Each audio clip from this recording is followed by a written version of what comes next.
Hello, I'm Hope Rugo, a professor of medicine and breast medical oncologist at the City of Hope Comprehensive Cancer Center. And it's a pleasure to talk to you today about antibody drug conjugates and what we're doing now and what our potential future strategies could be for patients who have endocrine refractory hormone receptor positive metastatic breast cancer. So this is a talk really focusing on this group of patients who represent the largest percentage of patients we treat with metastatic breast cancer overall. So specifically, we're not going to talk about HER2 positive disease, even if it's HR positive. So there's clearly an unmet need for effective treatments in patients who have HR positive, HER2 negative metastatic disease. We've seen median progression-free survivals from first-line endocrine therapy and CDK4/6 inhibitors in patients who've never been exposed to CDK4/6 inhibitors of over 2 years in some cases. However, as we've been increasing the aggressiveness of treatment in the early stage setting, we've been seeing patients who recur, and unfortunately, many times are young patients, earlier and have very short responses to their upfront CDK4/6 inhibitor therapy. And we really have no idea how these treatments are going to work in patients who develop recurrent disease after early stage treatment with CDK4/6 inhibitors. In the second line setting, we've had variable data in terms of how long the disease is controlled with endocrine therapy alone, where in some studies it's been longer if you really select out a group of patients who have long duration of control with their first line therapy.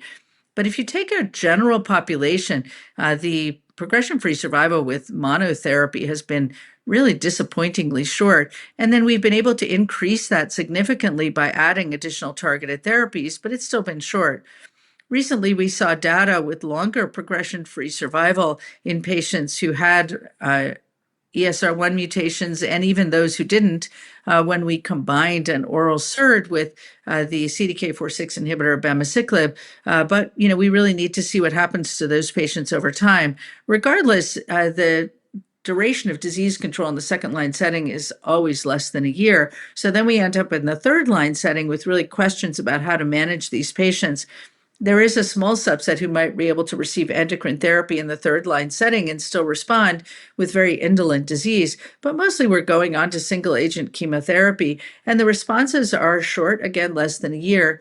And we've also seen that patients who've received CDK4/6 inhibitors may even have a shorter progression-free survival from first-line chemotherapy with capecitabine, which is generally our treatment of choice in patients who retain their estrogen receptor in this setting.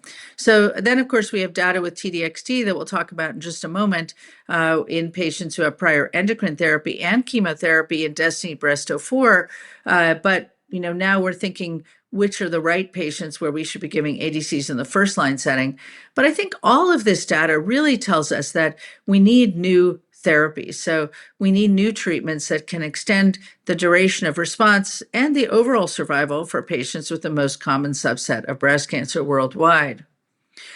We've seen a lot of interesting trends in the development of antibody-drug conjugates over the last 4 decades. From the start in breast cancer, our first approved antibody-drug conjugate for HER2-positive disease, Trastuzumab emtansine, known as TDM1.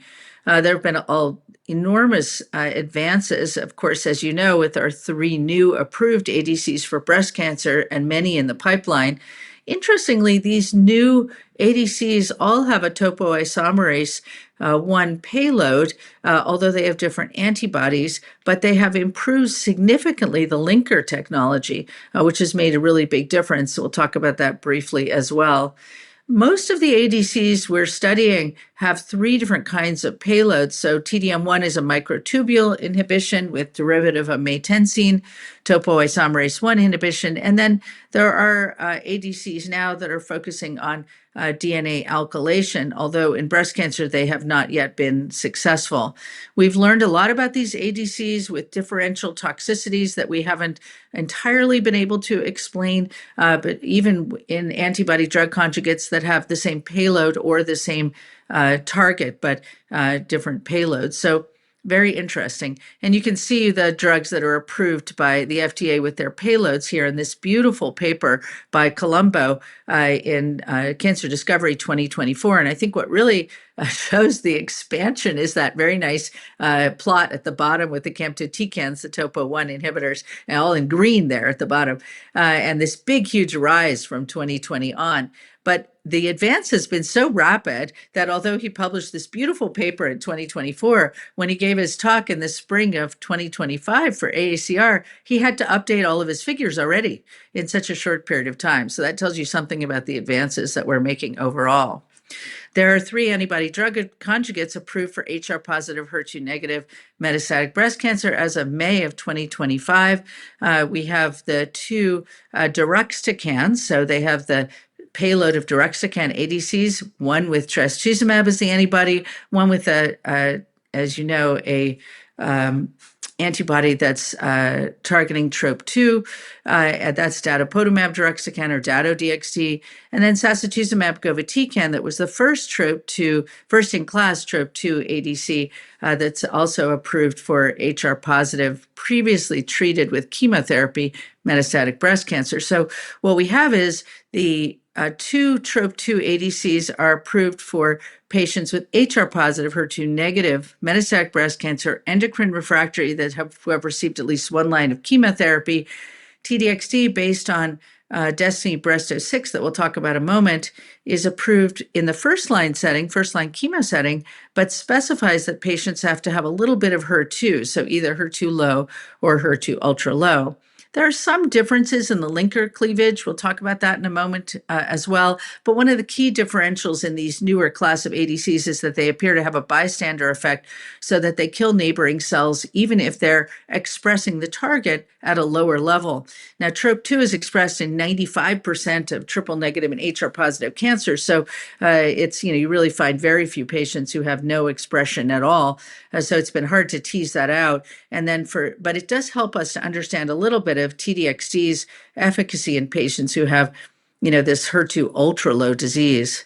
The drug-to-antibody ratio we've thought of as important, with TDM1 being 3.5, so the newer ones are in the 7.5 to 8 range, except for Dato, which is at 4, but is clearly quite effective. So we're not totally understanding the role of the drug-to-antibody ratio yet, but it may be impacted some of the toxicities that we're seeing, even with the same payload. And then the half-lives are different, as well as the schedule, where the deruxtecan ADCs are given every 3 weeks and SG given day 1 and day 8 every 3 weeks.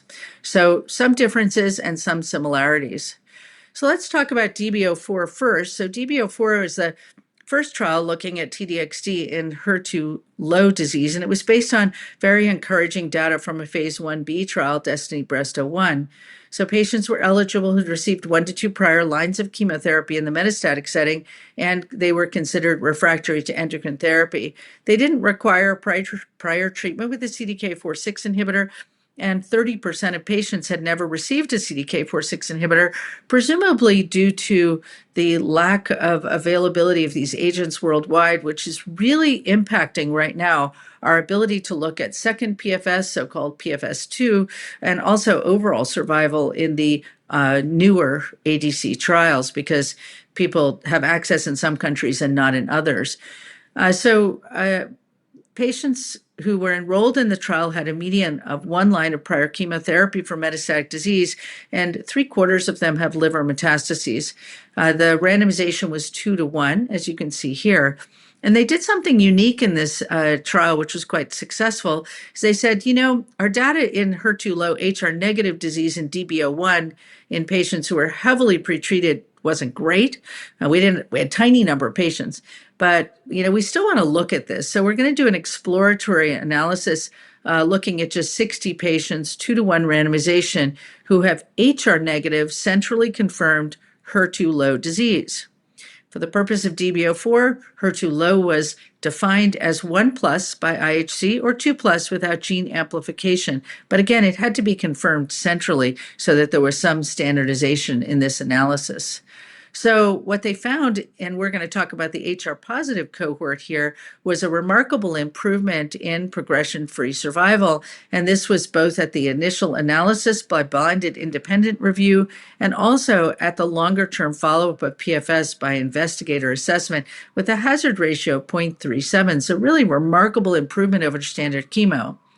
We also saw an improvement in overall survival at the first analysis, which was really encouraging with excellent hazard ratios. And as you can see, that difference in overall survival starts early and is maintained over time.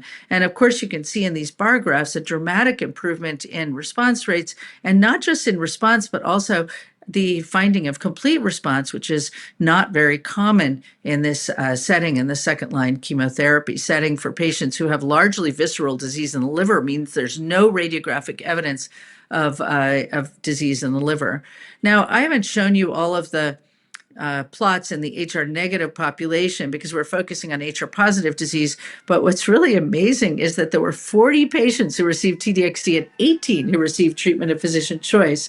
And in this analysis, there was an improvement in PFS and OS, and also a marked improvement in the response, as you can see in this curve. And based on that, the FDA approved TDXD in HER2-low disease, HR positive, with at least one prior chemotherapy, endocrine refractory, agnostic to the receptor status. And we've never seen that before. So really, I think a testimony for what a situation is of unmet need and how we can improve on this. So very exciting. Now, if you recurred fast, so within 6 months of adjuvant chemotherapy, I will say one of the things that's really critical is to retest the tumor and make sure you really still have hormone receptor, because you might make different choices. But these patients who recurred within 6 months of their last adjuvant chemotherapy while on their adjuvant endocrine therapy, that counted as one line of chemotherapy, and that's across all of the trials. The one other thing I just wanted to mention, because it's so different in DB06, which we're going to talk about now, is that the chemotherapy of physician choice, so treatment of physician choice, people call TPC or ICC, lots of abbreviations, is more than 50% of the patients is eribulin in studies that required at least one line of prior chemo.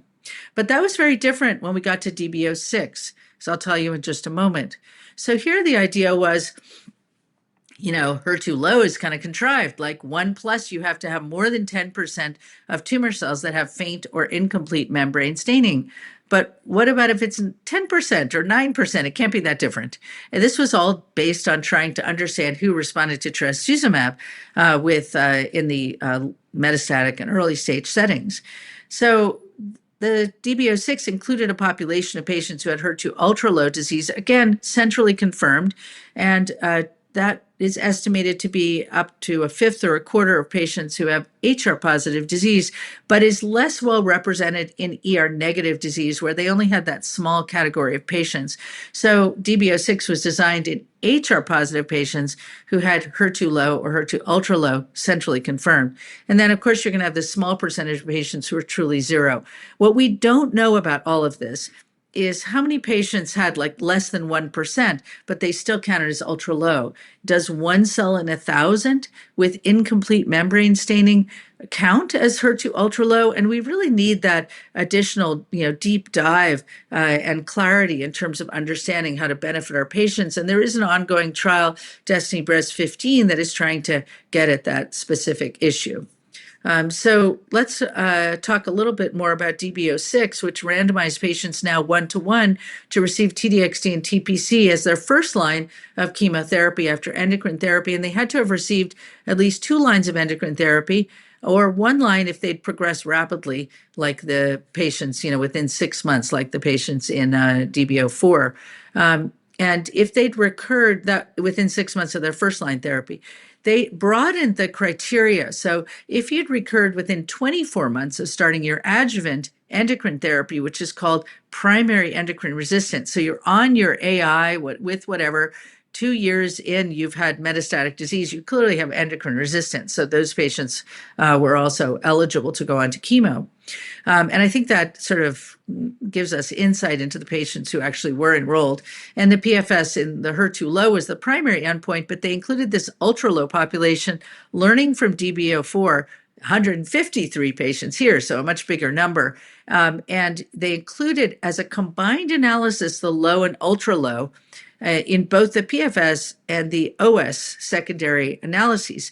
But the FDA asked them to separate this out and look at the ultra low population separately. So that's what was reported. So it's really interesting, actually, that they wanted to see that separate data, even though it wasn't part of the initial plan for the trial.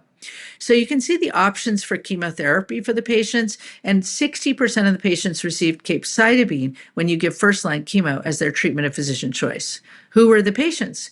If you look at the demographics, HER2-ultralow looked the same as HER2-low. The patients had received a median of 2 prior lines of endocrine therapy. Almost 90% received CDK4/6 inhibitors, which is encouraging. And 30%, almost a third, had this recurrence within 24 months. So primary endocrine resistance, 30% de novo disease. And I think what surprised us the most in this trial population still today was only 3% had bone-only disease.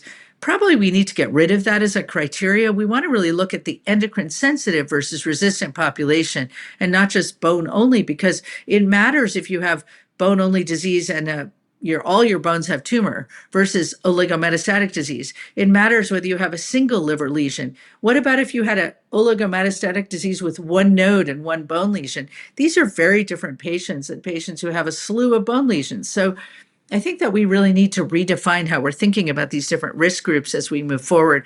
But clearly the investigators spoke with their feet and did not enroll patients who had bone-only disease.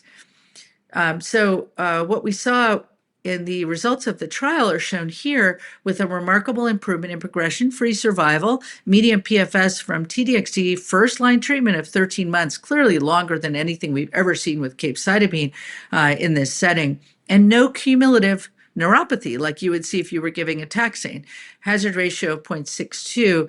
And then in the ultra-low population, again by BICR, central review, you can see that the PFS is identical to that seen in the HER2-low population. So it didn't make any difference. The hazard ratio, a little higher, 0.78, and the confidence intervals cross 1 because they only had 153 patients. This is a first look. If you look at the numbers at the bottom of the plot, which you should always look at, when you get out past 12 months, I mean, you're looking at 35 and 18 patients who progress. So this is data that will need to be continued to be followed.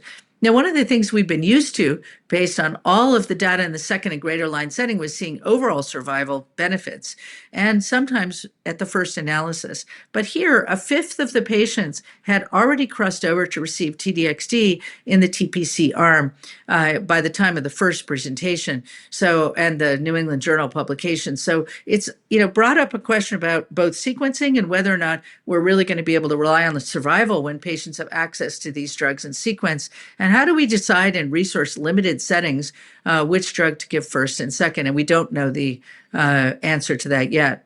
Aditya Bardia presented some very, I think, interesting and helpful data, because after this data was presented, we were like, well, what do we do? Do we give T-DXd to everybody? Because, nausea, risk of interstitial lung disease, how do we decide for our patients? And, should we give capecitabine to patients with bone-only disease? So remember, there's only 3%, so they're not really included here. But you can see that there was a huge benefit in patients who had rapid progression on their first-line endocrine therapy, and 6 to 12 months of pretty good one, 7 to 13 months, the numbers are much smaller. But once you get out to greater than 12 months, even though there's a numeric difference, I think in this situation, you could consider giving patients capecitabine if they didn't have a liver full of tumor and, rapid progression in visceral disease or more visceral crisis type situation. One of the unique characteristics of T-DXd is that we can give low doses even in patients who have significant liver dysfunction and feel fairly comfortable about managing the toxicity. We do know in patients with renal dysfunction that interstitial lung disease risk is increased. So safety is shown here, no difference in any of the studies to date. We've seen that nausea is the most common toxicity, and we've coined a term long-delayed nausea with T-DXd, where it can really be extended in a subpopulation of patients. And we found that giving olanzapine at low doses makes a huge difference in managing this. And in patients who persist with nausea, dose reduction is also very useful. There were more patients who had treatment emergent adverse events leading to death who received T-DXd, and that's really because of the risk of interstitial lung disease, and that was the most common reason for stopping treatment. And even though left ventricular dysfunction was higher, it was all very low grade and not clinically important. So what about the ILD? So overall, the rate was 11.3% in the first-line therapy, and 3 patients died from ILD. So that really, I think, enforces the importance of being able to look at patients very carefully with serial scans as recommended by the guidelines, stopping if you're a grade 1 asymptomatic ILD and using steroids. And we showed in a retrospective analysis at ASCO presented as a mini oral data on a retrospective 5-institution analysis of what people did with grade 1 ILD and retreatment. And we saw that retreatment was much faster and recovery faster if you gave this 0.5 milligram per kilogram of steroids, and that patients did very well with retreatment. Nobody died of ILD. And I think the patients, mostly in the 3 patients, were older. Decreased renal clearance is more important. In these patients, you really have to watch them closely and be careful. But most patients had grade 1 and 2. We do recommend still that you permanently discontinue for grade 2 ILD. So we know, moving on to the other ADCs, that we've seen this remarkable advance with antibody-drug conjugates as a much better way to deliver cytotoxic therapy to cancers in the metastatic setting, and likely we'll see in the not too distant future in the early stage setting as well. So there's been a lot of interest in linker drug instabilities. And again, this comes from data presented at AACR by Colombo and is updated from his very nice paper in Cancer Discovery. So it's really interesting that there's no ADC that has a totally stable linker. And when we were working on the early days of TDM1, we believed that a stable linker, probably holds true now, wasn't a good thing because you wouldn't be able to release the drug easily and it wouldn't access the tumors as easily. But looking at the percentage of drug that's conjugated to the antibody after 7 days in plasma is how they're looking at this instability. And you can see that the Sacituzumab, govitecan SG, and also an investigational drug, Sacituzumab tirumotecan or TMT, have the most relatively unstable linkers. And actually, if you look at Datopotamab deruxtecan and Trastuzumab deruxtecan, they're relatively more stable. What this means for efficacy, we don't really know. And actually, it's been really hard to associate it with toxicity either, except for maybe that's why you lose your hair. But what's interesting is if you look at Dato-DXd, more people lose their hair than T-DXd. So how can it really be due to this? And are our in vitro evaluations really telling us what's going on in the circulation? Are the drugs that have free drug released in circulation somehow, maybe that is related, but what is going on with Dato-DXd where we're seeing toxicities that seem to be the result of free drug? So this is interesting. I love the graphic, but I don't know how well it applies to our clinical practice. So what about SG? Of course, we had approval as the first ADC for triple-negative breast cancer with a remarkable improvement in survival.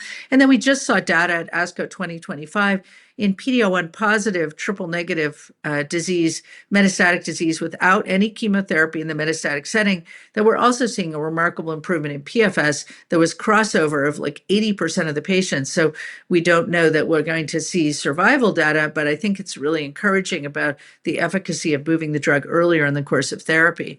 So because there was a lot of expression of TROP2, 95% in HR-positive HER2-negative disease, we conducted TROPiCS-02, randomizing 543 patients to SG versus treatment of physician choice. Again, eribulin, the most common choice being used. And these patients were very heavily pretreated, a median of 3 lines of prior chemotherapy. And only 40% had been on a CDK4/6 inhibitor for greater than 12 months. 95% had visceral metastases. And what we saw in the results was a significant improvement in progression-free survival. Keep in mind that hazard ratio of 0.66 and a significant improvement in overall survival with a hazard ratio of 0.79. And you can see the curves do separate fairly early, although there's a drop-off of about 20% right up front in patients who've had a lot of chemo and are just not responding to anything. Also, I think it's important when you look at the differences that 3 times as many patients were free from progression at 12 months who got SG than who got TPC, even though we were using our best drug in most with eribulin. And also, if you look at the difference in 12 months survival, it's also, I think, quite important for our patients with more than a 13% difference in survival at 12 months for these patients. So I think a really important advance for patients in this heavily pretreated group. We also saw an improvement in overall response rate, and then the safety for SG is quite different than TDXT, with neutropenia being the most common toxicity, 50% grade 3 or more neutropenia, although as we're moving the drug earlier in the course of treatment, we're definitely seeing less neutropenia. It's very easy to control, and it didn't cause discontinuation of treatment. Grade 3 diarrhea appears to be relatively fixed. About 10% of patients get this with SG, and we are looking at the individual risks for diarrhea, and managing this with dose reduction and antipropulsives generally keeps people on treatment. UGT1A1 is, SN38, which is the active metabolite of irinotecan, is metabolized by UGT1A1. And, people are giving big dose irinotecan for colorectal cancer have commonly checked for polymorphisms to understand the toxicity before treatment, potential risk of diarrhea in patients who are poor metabolizers.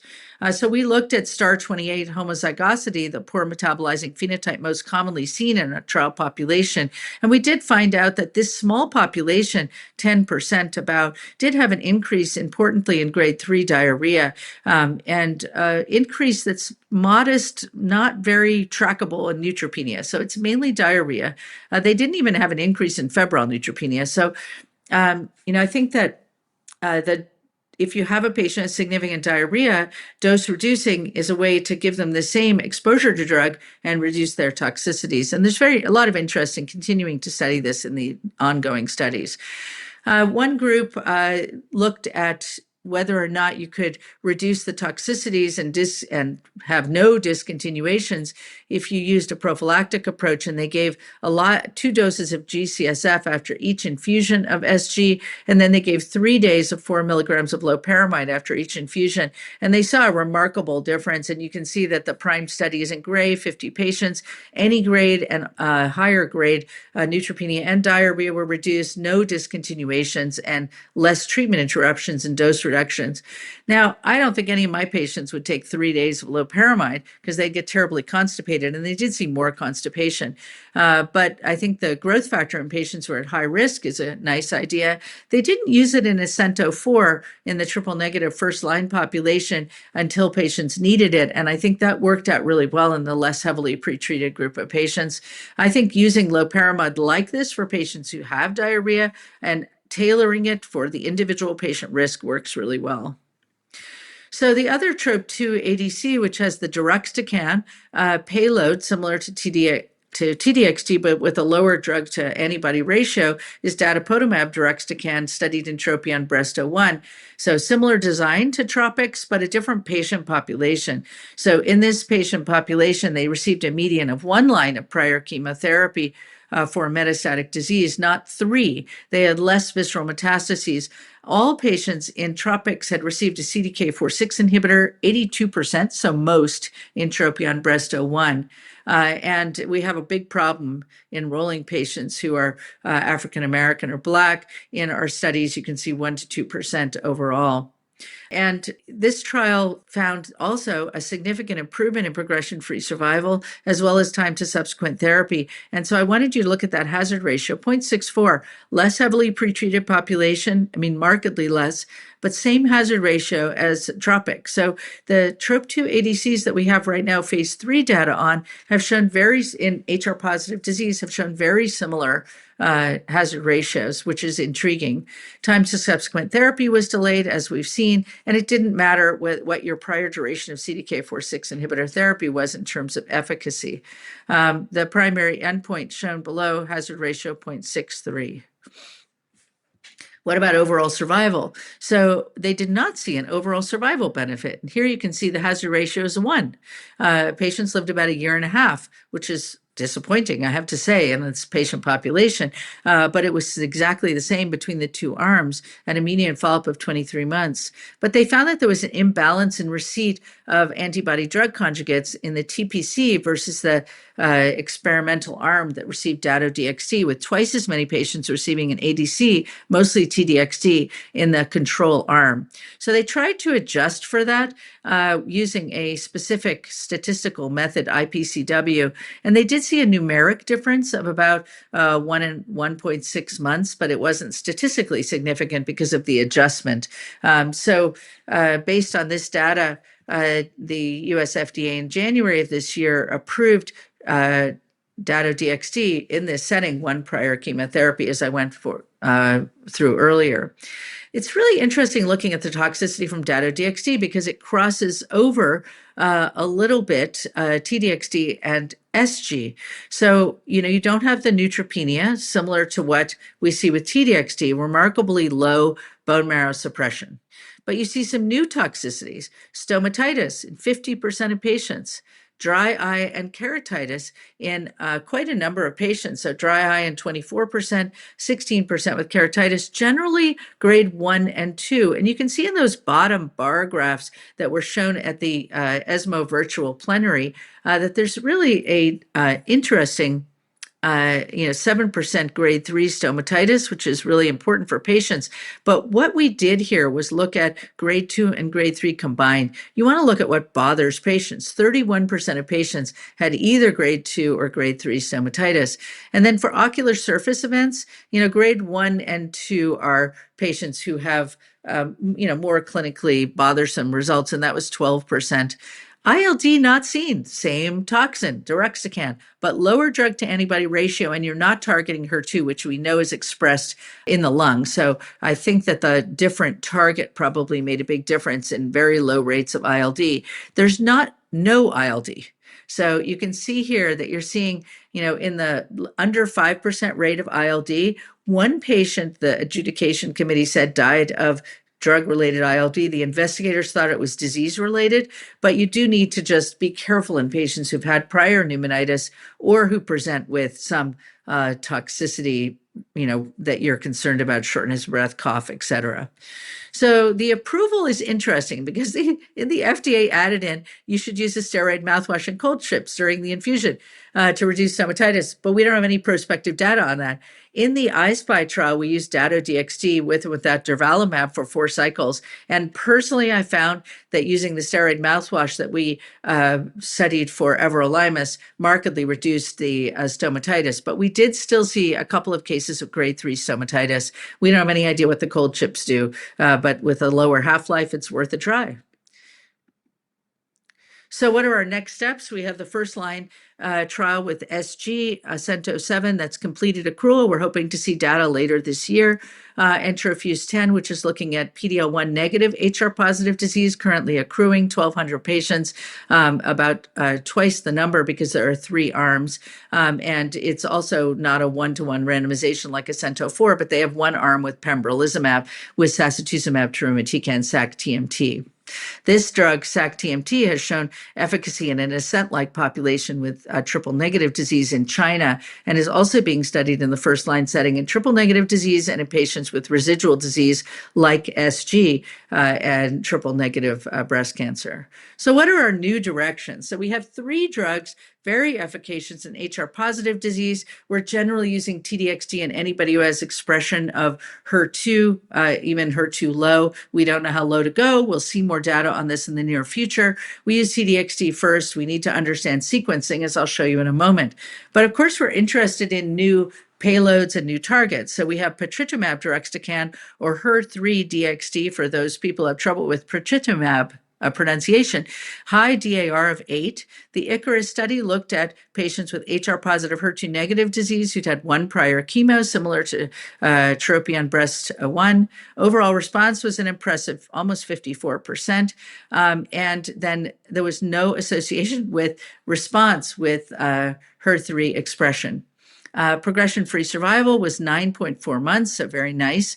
And you can see the data with neoadjuvant as well listed below, studied in the Valentine trial, where they also show a very nice shrinkage of the tumor, but low rates of PCR, as you would expect in a relatively unselected group of HR-positive metastatic breast cancer in the neoadjuvant setting. Toxicity, again, different. They don't see stomatitis, nausea, fatigue, some diarrhea, and a little bit more neutropenia. It's hard to know. The early studies showed thrombocytopenia, but these trials treating patients with less heavily pretreated disease haven't really shown it. So really interesting drug in phase 3 for other cancers. Not really clear where that is going to go in the phase 3 setting in breast cancer because of our now already approved 2 deruxtecan ADCs, maybe as a further expansion of the neoadjuvant approach or as a rescue strategy. So there's also a whole slew of HER2 ADCs, but not a lot of data in hormone receptor positive disease. This is a study of a drug from China that SHRA 1811. This has a novel topo 1 payload and a HER2 antibody. They saw low rates of ILD at 2.6% in this population. You can see in the table that they studied 110 patients with HER2-low breast cancer. And in that population of patients, they did see a very nice response rate of about 62% and a long duration of response of 12.2 months, even in these patients who'd been pretreated. So an intriguing drug overall. They saw a progression-free survival of, you can see at the bottom there, of 11 months in the patients overall. So, this is an interesting drug because it has less ILD. They did see a lot of neutropenia, so 74%, almost 50% with grade 3 to 5, so where we have to treat them.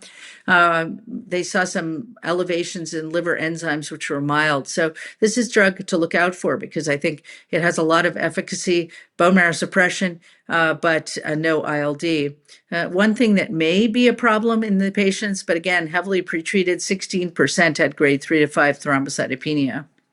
There are novel ADCs for HR-positive, HER2-negative metastatic disease that use a B7H4 target. So the antibody is to an immune effector, B7H4, and they have either a Dolasynthen payload. So this is more similar to the vedotins, but it has auristatin F, so it doesn't cause neuropathy. And the other one has a topo 1 inhibitor payload. They have relatively high drug to antibody ratios and have shown some nice responses, but they're very, very early in their trials, and the dose expansions are going on. There are many other phase 1 trials also being evaluated, so look out for these. I think the drug that's going to be studied first is Emily or amlitetatug ledadotin that showed very nice efficacy in triple negative disease. Lastly, there are some new types of drug conjugates that are worth understanding. They're called bicycle ADCs, and they have, they're not an A, they're a peptide drug conjugate. So they have a peptide from the antibody that can target to the receptor, and the peptide is held together with a scaffold. And then they have the toxin, which is shielded when it's bound to the bicycle molecule, so it's not supposed to cause as much systemic off-target toxicity with a protease cleavable linker. So the first in class that's being studied in breast cancer is zelenectide pevedotin.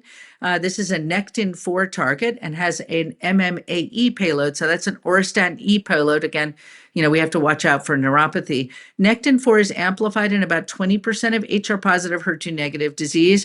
So this is a really interesting area to study that you should look out for, and it's being studied in triple-negative breast cancer. I mentioned we're interested in sequencing the TRADE-DXd trials looking at T-DXd and Dato-DXd in HR-positive and triple-negative disease. The series trials looking at SG after T-DXd in patients who've received this sequencing, HR-positive, HER2-low disease. And then the ENCORE trial that was designed out of my alma mater, and where I'm a professor emeritus, UCSF, is also through the consortium and looking at SG, TDXD, Dato-DXd, whatever patients get in a real-world sequencing study with very nice correlative work that's being done in collaboration with Mass General. So with that, I'll thank you for your attention. I hope I've given you an idea about where we are now and where we could potentially be going in the future in this common subset of breast cancer.